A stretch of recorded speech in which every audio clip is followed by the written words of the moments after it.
Coach Wes here. Please don't hate me for this one, but I'm definitely going to go into why we should not be drinking alcohol, especially if we're trying to focus on a body composition challenge like we're doing for the 8-week BFT challenge. So, first thing to begin with, alcohol is a macronutrient. So, from all the information we know so far for the challenge, we know that we have proteins, fats, and carbohydrates. Now, on the screen, you'll see a graph that shows the calorie amount that you get from each of those macronutrients. What you also may notice is that alcohol is also a part of that macronutrient list. And as you can see, it gives you 7 calories per gram, which is a lot closer to fat than it is to carbs and proteins. So alcohol metabolism is actually very energy dense, and a lot of the time this information is not known and it's not counted towards our total energy expenditure when we're trying to focus on calories. So this is important because even if we do have something like a gin and soda water, which from the offset doesn't seem like there'd be any calories in it, in the alcohol itself, for your body to metabolize it, there actually is quite a few calories. So a way to program or track this is, let's say we have a 500 ml drink that is 10% alcohol.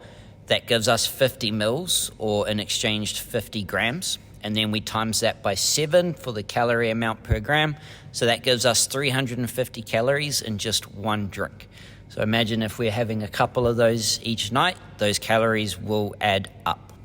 All right, team, so the second reason we should not be drinking alcohol is because alcohol is metabolized like a poison in the body. So on the screen, you'll notice that there is a diagram of alcohol metabolism, and that top molecule is actually a poison in the body called acetaldehyde. So this molecule, if builds up, can be very dangerous, especially to the liver. Your body metabolizes this as a poison, and it prioritizes this before every other macronutrient. So why this is important is because if we're trying to have a recovery meal for dinner and we've got a good source of protein, carbohydrates, and fats, but we decide to add an alcohol beverage to that meal, all those macronutrients, those healthy ones that we've just put into our body, will be put to the sideline while your body tries to get rid of the alcohol to begin with. So it's really important for nutrient timing that we're not adding alcohol with our healthy meals. If you are going to drink, make sure that you're doing it after your body has metabolized the right food first. Okay, team, so the third one and the biggest reason for me is because it blocks our body's ability to create new proteins. So if you look at the screen, you'll notice that there is a diagram of a molecule called mTOR.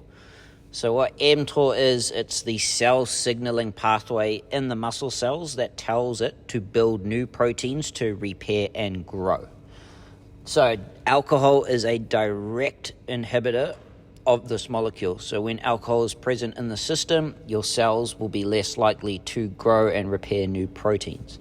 The last study and data that came out showed a 37% reduction in muscle mass compared to people who were drinking alcohol compared to those who weren't.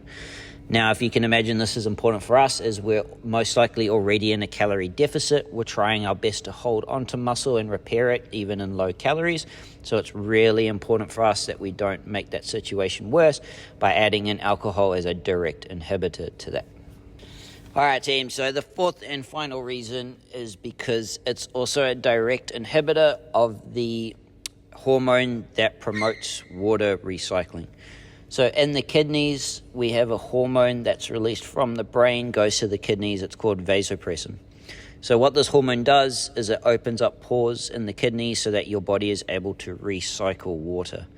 So this is important for us so that our body stays hydrated, we don't get too much sodium in the system, and alcohol is a direct inhibitor of this. So you may have noticed this on a night out drinking. Most people call this breaking the seal. This is because vasopressin is not working anymore, so your body is just constantly needing to go to the toilet because you're not recycling any water. This is also another theory of why we wake up hungover, because we're just so dehydrated, especially the brain, that's why it starts throbbing. So if you can imagine, for our challenge, we're already in a calorie deficit. We're already going to be slightly dehydrated just based off how your body physiologically adapts to low calories. So we really don't want to promote water loss even more when we're trying to hold on to that water, especially because our scanner of what's tracking our results is going to mostly be affected by water. All right, team, so I hope I've done a good job of convincing you to stay alcohol-free for these last 4 weeks. If you do have any further questions, you guys know the deal. Feel free to ask me in the studio. Thanks, guys. Have a good one.